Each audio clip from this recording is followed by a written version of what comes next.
Oke, bismillahirrahmanirrahim. Assalamualaikum warahmatullahi wabarakatuh. Halo mahasiswa D3 Keperawatan, ya. Akhirnya kita berjumpa, namun melewati virtual ya, atau melalui Zoom.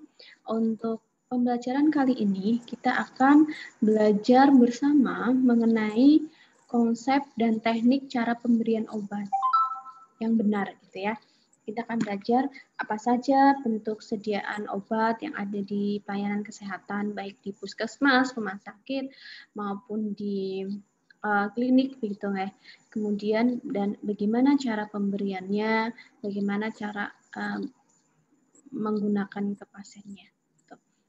Izin saya share untuk materi hari ini. Mudah-mudahan sudah terlihat ya. Oke. Kali ini kita belajar mengenai konsep dan teknik cara pemberian obat yang benar.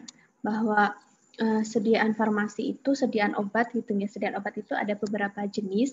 Ada yang diberikan secara oral, kemudian topikal, dan ada bentuknya injeksi atau parenteral. Yang pertama kita akan belajar mengenai teknik pemberian obat melalui oral gitu ya, melalui oral. Bahwa oral itu bisa bentuknya itu bisa tablet gitu ya. Tablet itu bisa tablet biasa, kemudian tablet salut selaput, tablet salut gula, tablet lepas lambat, kemudian ada tablet yang diminum sublingual, tablet yang diminum secara bukal, kemudian sirup, emulsi, suspensi, larutan, itu juga diberikan secara oral. Sekarang apa itu peroral? Pemberian obat peroral merupakan cara pemberian obat yang paling umum atau yang paling banyak diberikan kepada pasien. Pada umumnya diberikan pasien yang rawat jalan ya, tapi rawat inap pun juga sering digunakan. Sediaan peroral merupakan obat yang cara pemberiannya melalui mulut, jadi diberikan melalui mulut dengan tujuan mencegah, mengobati, mengurangi rasa sakit sesuai dengan efek terapi dari jenis obat. Kemudian keuntungan dari sediaan oral ini pastinya praktis, mudah dibawa kemana-mana gitu karena bentuknya tablet, kemudian bentuknya sirup gitu ya, kemudian suspensi atau emulsi, jadi lebih praktis untuk dibawa kemana-mana. Kemudian aman dan ekonomis. Kemudian kelemahan dari pemberian obat secara oral, dia memiliki efek yang lebih lambat. Kemudian tidak efektif jika penggunaannya pada pasien yang pingsan atau pasien yang muntah gitu ya. Kemudian kadang-kadang efek sampingnya dari pemberian oral ini adalah diare. Kemudian karena responnya lebih lambat gitu ya daripada sediaan parenteral atau sediaan infus injeksi, sehingga kadang pasien nggak sabar, kok ini nggak berefek-efek ya kayak gitu. Kemudian kurang disukai karena rasanya pahit dan dapat mengiritasi pada saluran cerna. Nah, obat-obatan yang peroral biasanya kalau misalkan obatnya pahit, kemudian baunya tidak enak, itu ada cara pengatasannya. Biasanya diatasi dengan dibuat sediaan tablet salut gula, misalnya. Atau dibuat sediaan sirup manis, kan sirup itu manis ya, sebagian besar mengandung sukrosa. Kemudian kalau bahan obat yang sifatnya mengiritasi saluran pencernaan, itu biasanya dibuat tablet salut selaput, supaya ketika masuk ke dalam lambung gitu ya, itu yang rusak adalah selaputnya, bukan obatnya. Kemudian nanti ketika dari lambung obatnya akan turun ke usus baru berefek. Jadi ketika di lambung yang rusak adalah selaputnya. Gitu. Ini adalah contoh-contoh sediaan peroral ya. Ada tablet, ada kapsul, ada cairan. Cairan itu bisa bentuknya sirup, suspensi, maupun emulsi. Kemudian yang kedua adalah tablet sublingual. Tablet sublingual adalah obat yang cara pemberiannya ditaruh di bawah lidah. Jadi biasanya aspilet ya. Untuk obat-obatan jantung itu ada namanya aspilet. Dia diberikan di bawah lidah. Tujuannya supaya efek yang ditimbulkan bisa lebih cepat. Karena apa? Karena di bawah lidah kita itu mempunyai pembuluh darah. Gitu. Ya. Kemudian kelebihan dari pemberian obat dengan sublingual yaitu efek obat akan terasa lebih cepat. Gitu. Jadi efek obatnya akan terasa lebih cepat dan kerusakan obat pada saluran cerna metabolisme. Jadi ada beberapa bahan obat yang ketika dia bertemu dengan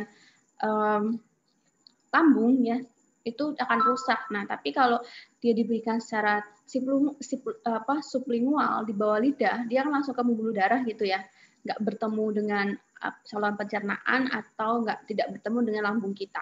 Sehingga untuk obat-obatan yang rusak di saluran pencernaan itu bisa diatasi ketika digunakan atau dibuat bentuk sublingual. Ini ya sublingual di bawah lidah di sini, letakkan di bawah lidah, atau bisa tetes di bawah lidah dan juga di bawah lidah. Kemudian pemberian secara bukal. Obat pemberian secara bukal, rute bukal dilakukan dengan menempatkan obat padat, jadi obat yang bentuknya padat, ya, di membran mukosa pipi sampai obat larut. Jadi ditempatkan di membran mukosa pipi sampai obat larut. Kemudian pasien atau klien harus diajarkan untuk menempatkan dosis obat secara bergantian di pipi kanan dan pipi kiri supaya mukosa tidak teriritasi. Kemudian pasien juga kita peringatkan atau kita beritahu untuk tidak mengunyah atau menelan obat atau minum bersama obat. Jadi kalau misalkan ada tablet atau sediaan obat yang diberikan secara bukal, ya itu tolong pasien diingatkan bahwa obat ini diminum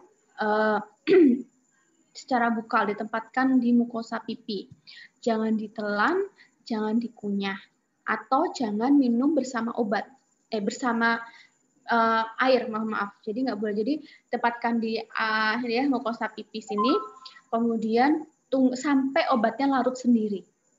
Jadi jangan minum obat bersama air. Obat bukal bereaksi secara lokal pada mukosa atau secara sistemik ketika obat ditelan dalam saliva.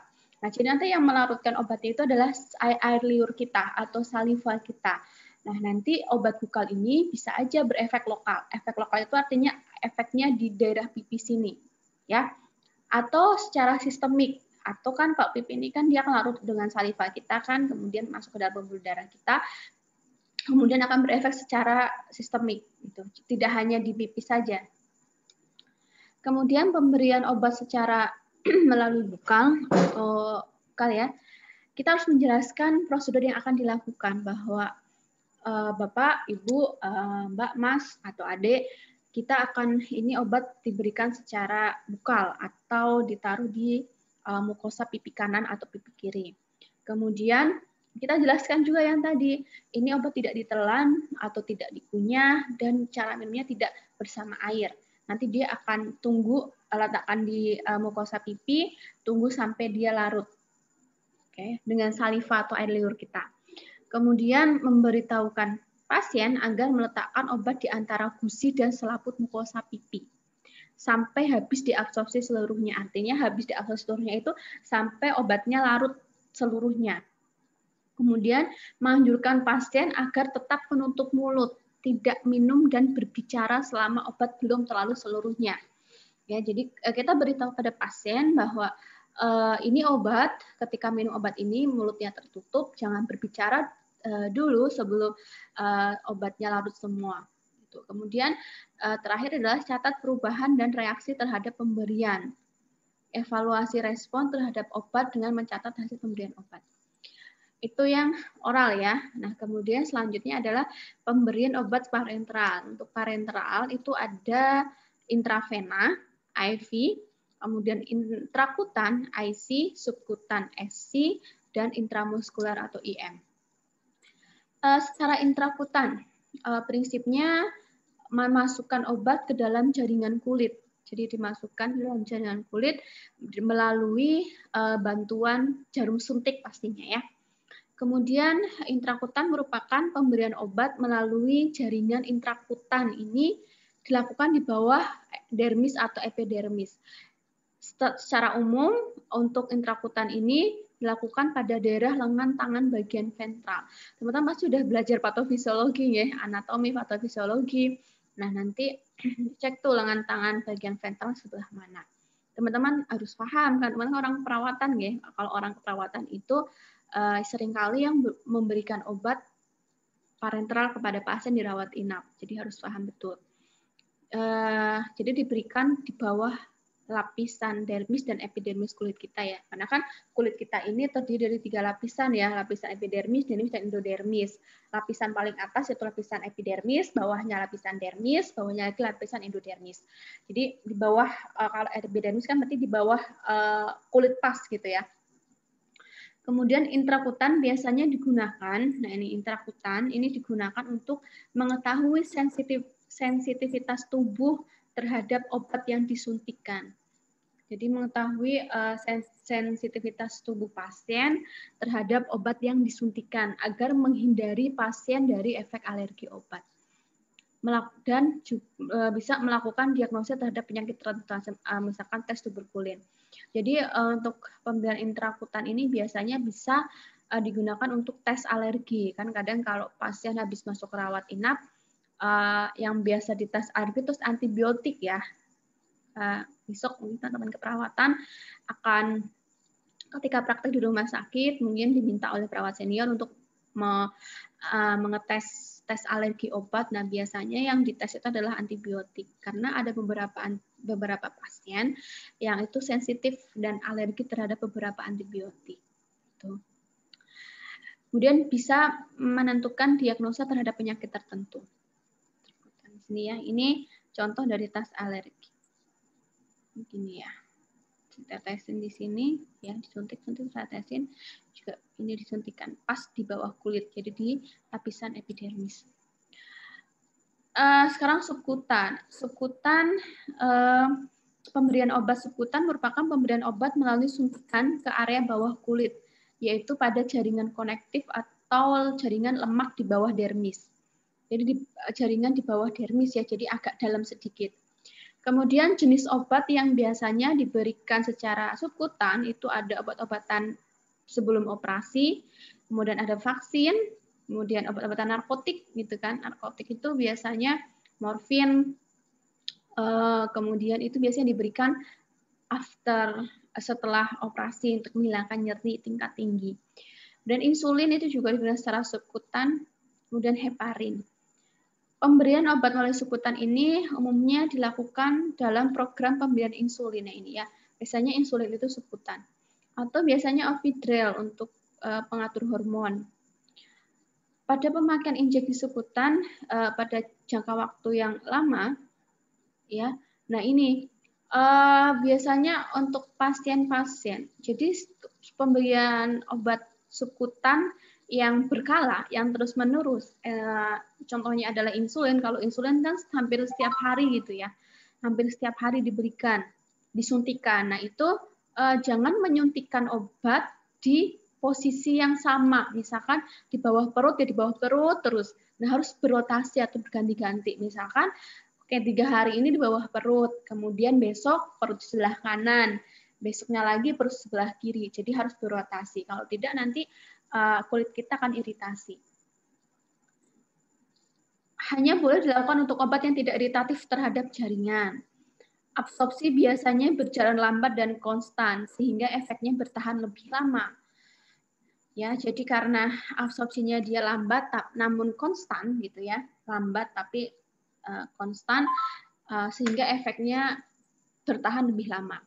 Kemudian absorpsi menjadi lebih lambat jika diberikan dalam bentuk padat yang ditanam di bawah kulit atau dalam bentuk suspensi. Pemberian obat bersamaan dengan vasokonstriktor juga dapat memperlambat absorpsi. Jadi ketika obat-obat secara subkutan diberikan bersamaan dengan obat yang bersifat atau cara kerjanya vasokonstriktor itu maka akan memperlambat absorpsi dari obat yang diberikan secara subkutan. Kalau misalkan absorpsinya lambat, maka efeknya juga akan lebih lambat. Ya, subkutan. Bisa di paru biasanya insulin atau di lengan gitu ya, di paha juga bisa. Itu adalah intramuskular. Intramuskular ini cara memasukkan obat ke dalam jaringan otot. Tujuannya pemberian obat dengan absorpsi lebih cepat dibandingkan dengan subkutan. Dia pemberian obat absorpsinya lebih cepat dibandingkan dengan intramuskular sehingga efek obatnya juga lebih cepat. Lokasi penyuntikan intramuskular ini dapat pada daerah paha, yaitu daerah vastus lateralis, kemudian ventrogluteal dengan posisi berbaring, kemudian posisi tengkurap yaitu dorsogluteal, kemudian lengan atas deltoid, ya. Kemudian daerah ini, daerah-daerah penyuntikan yang tadi saya sebutkan ini biasanya memiliki massa otot yang besar. Ya, kemudian vaskularisasinya baik dan jauh dari saraf. Tuh. Kemudian berarti syarat-syarat lokasi, berarti syarat-syarat lokasi pemberian intramuskular yaitu ada 3 ya. Tempat yang memiliki massa otot yang besar, kemudian tempat yang vaskularisasinya baik, dan jauh dari sistem saraf. Pemberian obat secara intramuskular sangat dipengaruhi oleh kelarutan obat dalam air yang menentukan kecepatan dan kelengkapan absorpsi obat. Jadi untuk obat-obatan yang lebih cepat larut dalam air, maka efeknya akan lebih cepat. Obat yang suka larut dalam air, misalkan seperti diazepam, penitoin, dia akan mengendap di tempat suntikan sehingga absorpsinya berjalan lebih lambat, tidak lengkap dan tidak teratur. Jadi saya bilang obat yang larut dalam air pasti absorpsinya akan lebih cepat. Ini sebutan ya di bawah kulit, jaringan dan lapisan lemak di sini. Kemudian kalau intramuskular itu di otot, lebih bawah lagi. Nah ini intravena. Intravena itu adalah memasukkan cairan obat langsung ke dalam pembuluh darah vena, ya, sehingga obat langsung masuk ke dalam sirkulasi darah. Ini obatnya akan lebih cepat berefek dibandingkan dengan IM, intramuskular dan subkutan. Tujuan obat diberikan secara intravena yaitu tujuannya adalah memasukkan obat secara cepat dan mempercepat penyerapan obat. Lokasi yang digunakan untuk penyuntikan itu ada pada lengan, ya, pada vena media cubitis atau vena cephalika, pada tungkai, pada leher, pada kepala. Ya, pada leher khusus untuk anak itu di daerah vena jugularis, pada kepala khusus pada anak ya vena frontalis atau vena temporalis. Ini jadi pas di dalam pembuluh darah. Oke. Ini intravena ya, untuk donor darah juga di intravena. Intravena, pemberian obat intravena melalui selang, biasanya melalui selang infus, kemudian atau bisa langsung menggunakan jarum suntik. Pemberian obat intravena tidak langsung via wadah, merupakan cara memberikan obat dengan menambahkan atau memasukkan obat ke dalam wadah cairan intravena yang bertujuan untuk meminimalkan efek samping dan mempertahankan kadar terapeutik dalam darah. Nah, ini biasanya contoh intravena adalah obat infus. Infus itu disuntikan pas dalam pembuluh darah ya, di lengan. Seperti intravena. Nah, kemudian biasanya obat-obatan itu diberikannya bisa aja melalui selang suntiknya ya. Jadi obatnya kita masukkan ke dalam selang suntik atau di dalam infusnya. Nah, ini ya. Ini contoh sediaan intravena, ini infus gitu ya. Biasanya bisa nih obatnya dimasukkan ke dalam sini gitu ya, atau bisa ke yang dekat jarum suntik yang dimasukkan ke dalam lengan pasien. Rektal, ini yang rektal. Rektal itu adalah pemberian obat via anus, rektum atau rektal. Nah, ini biasanya obat-obatan yang bentuknya suppositoria. Ya, itu di mana rektal ini cara memberikan obat dengan memasukkan obat melalui anus atau rektum dengan tujuan memberikan efek lokal dan sistemik. Kemudian tindakan pengobatan ini disebut pemberian obat secara suppositoria. Tujuannya adalah untuk mendapatkan efek terapi obat ya, menjadi lunak pada daerah feses dan merangsang buang air besar. Ini biasanya obat-obatan suppo ini kalau yang obat-obatan kalau susah BAB gitu ya, suppositoria dimasukkan. Contoh pemberian obat yang memiliki efek lokal ini misalnya Dulcolax. Dulcolax suppo ada ya. Di mana Dulcolax suppo ini fungsinya secara lokal. Jadi tadi untuk yang rektal ini kan bisa efeknya lokal atau bisa dan juga efeknya sistemik. Untuk efek yang lokal, ini contohnya adalah dulkolak, di mana dulkolak ini tujuannya adalah untuk meningkatkan defekasi.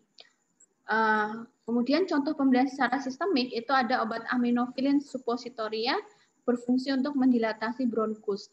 Ada juga suppositoria paracetamol yang bentuknya suppositoria, itu juga ada. Ini biasanya diberikan untuk pasien-pasien anak-anak yang dia kesulitan minum obat secara oral, atau mungkin pasien anak-anak yang kalau diminumin obat secara oral lewat mulut itu muntah. Nah, ini bisa diberikan secara suppositoria, ada paracetamol dan suppositoria. Yang paracetamol yang bentuk sedianya suppositoria itu ada. Kemudian kontraindikasi pada pasien yang mengalami pembedahan rektal, nggak boleh ya. Nih, biasanya dimasukkan ke sini ya, pas ke sininya, ke dalam rektumnya ya. Ini bentuk sediaan rektal suppositorianya. Nah, kemudian selanjutnya adalah intravaginal. Pemberian obat per vagina merupakan cara memberikan obat dengan memasukkan obat melalui vagina. Jadi masukkan obat melalui vagina yang bertujuan untuk mendapatkan efek terapi obat dan mengobati saluran vagina atau serviks. Dan obat ini juga tersedia dalam bentuk krim dan suppositoria untuk mengobati infeksi secara lokal. Di sini ya, bisa aja dimasukkan ke sini. Ini intravaginal juga, ini betadin ya, untuk mengatasi infeksi lokal, ini bentuknya suppositoria. Kemudian bagaimana selanjutnya adalah tadi kita sudah belajar melalui pemberian obat secara oral, sublingual dan bukal, sudah belajar mengenai pembentukan cara pemberian obat secara parenteral ya dan rektal dan intravaginal. Kemudian selanjutnya kita akan belajar mengenai pemberian obat secara topikal. Untuk penggunaan kulit, mata, telinga, dan hidung. Topikal itu untuk pemberian obat pada hidung, yaitu cara memberikan obat, istilahnya tetes hidung, ada ya obat-obatan tetes hidung, cara memberikan obat pada hidung dengan tetes hidung yang dapat dilakukan seseorang dengan keradangan hidung atau rinitis atau nasofaring. Biasanya untuk obat-obatan yang pasien-pasien yang mengalami pilek gitu ya, rinitis atau nasofaring, itu ditetesin ke hidung sini. Kemudian pemberian obat pada mata, tetes mata, salep mata gitu. Ya, itu contoh pemberian obat topikal untuk mata yang diaplikasikan ke mata. Salep mata atau tetes mata dulu ya. Tetes mata ini digunakan untuk persiapan pemeriksaan struktur internal mata dengan cara mendilatasi pupil, ya, kemudian bisa digunakan untuk mengukur refraksi lensa dengan cara melemahkan otot lensa, dan bisa digunakan untuk menghilangkan iritasi mata. Obat-obatan yang bersifat lokal, ini misalkan tetes mata, salep, tetes telinga, dan lain sebagainya. Kemudian pemberian obat pada kulit merupakan cara memberikan obat pada kulit dengan mengoleskan bertujuan mempertahankan hidrasi, melindungi permukaan kulit, mengurangi iritasi kulit, mengatasi infeksi. Ya, jadi untuk pemberian kulit ini tujuan terapinya, jadi nanti teman-teman pasti sering menjumpai obat-obatan yang topikal untuk kulit ya, salep, krim, gel gitu kan. Dimana dia cara penggunaannya dioleskan di tempat yang luka gitu. Tujuannya adalah untuk bisa mempertahankan hidrasi ya, melindungi permukaan kulit, kemudian mengurangi iritasi kulit atau dapat mengatasi infeksi yang terjadi di permukaan kulit. Bentuknya krim, lotion, aerosol, spray dan sebagainya. Pemberian obat pada telinga itu ada tetes telinga atau salep. Nah, obat tetes ini biasanya diberikan pada pasien dengan gangguan infeksi infeksi telinga, khususnya pada telinga tengah atau otitis media, dan biasanya untuk tetes telinga ini bentuknya antibiotik, isinya antibiotik. Ini adalah cara-cara pemberian topikal. Nah, jadi ketika memberikan obat topikal pada pasien, gitu ya, misalkan tetes mata, tetes hidung, tetes telinga, itu prosedurnya adalah cucilah tangan pasien diminta cuci tangan, kemudian jangan memegang mulut botol atau ujung penetes, kita nggak boleh nih megang di sininya, ya. atau mulut botol atau bagian penetes nanti akan terkontaminasi. Kemudian melihat ke arah atas, ini kalau mata gitu ya, kalau telinga pasti begini gitu ya, kalau mata pasti begini, kalau hidung juga pasti melihat ke atas, arah atas, kalau hidung telinga, mata, hidung itu melihat ke atas, sedangkan kalau telinga pasti begini, miring. Kemudian tariklah, ini kalau mata ya, tariklah pelupuk mata ke bawah sehingga membentuk kantong, ini lihat gambar, ini. Peganglah penetes sedekat mungkin dengan kantong tanpa menyentuh mata atau kantong tersebut. Kemudian teteskan obat sejumlah yang tertulis di etiket. Sudah ditetesin, kemudian pejamkan mata selama 2 menit. Jangan memejamkan mata terlalu rapat atau berkedip terlalu sering. Nanti kalau terlalu sering, cairan obatnya malah keluar. Kemudian cairan obat yang berlebih bisa dihilangkan dengan tisu, dilap dengan tisu ya. Jika Anda menggunakan lebih dari 1 macet tetes mata, tunggulah paling sedikit 5 menit sebelum meneteskan obat yang lainnya. Jadi kalau misalkan pasien atau kita diberikan obat tetes mata lebih dari 1, kemudian harus digunakan secara bersamaan, maka diberikan jeda antara tetes mata satu dan yang lain itu 5 menit, setidaknya 5 menit. Kemudian obat tetes mata dapat menimbulkan rasa pedih selama beberapa menit. Jika tetap berlanjut pedihnya, maka konsultasilah dengan dokter. Untuk anak-anak ya, tetes mata, baringkan anak terlentang dengan kepala tegak menghadap ke atas, suruh diminta untuk memejamkan mata, kemudian tetes obat sesuai dengan tertulis di etiket. Inhalasi, yaitu ini adalah bentuk selanjutnya, bentuk obat inhalasi. Inhalasi merupakan cara pemberian obat dengan cara disemprotkan ke dalam mulut. Ini biasanya untuk orang-orang yang terkena asma ya, disemprotkan ke dalam mulut. Kelebihan dari sediaan inhalasi ini adalah absorpsinya cepat, homogen, kadar obatnya terkontrol, kemudian terhindar dari efek lintas pertama, artinya terhindar dari saluran pencernaan, dan dapat diberikan langsung kepada bronkus. Untuk obat yang diberikan secara inhalasi, ya ini adalah obat yang dalam bentuk keadaan gas atau uap, sehingga diabsorpsi yang akan jadi gas atau uap. Jadi bentuk obatnya itu gas atau uap, sehingga bentuknya gas atau uap itu mudah diabsorpsi, ya, kemudian bergerak cepat melalui alveoli paru-paru serta membran mukosa pada saluran pernafasan. Inhalasi ya, ini semprot-semprot nih biasanya untuk orang-orang asma. Ya, mungkin itu yang bisa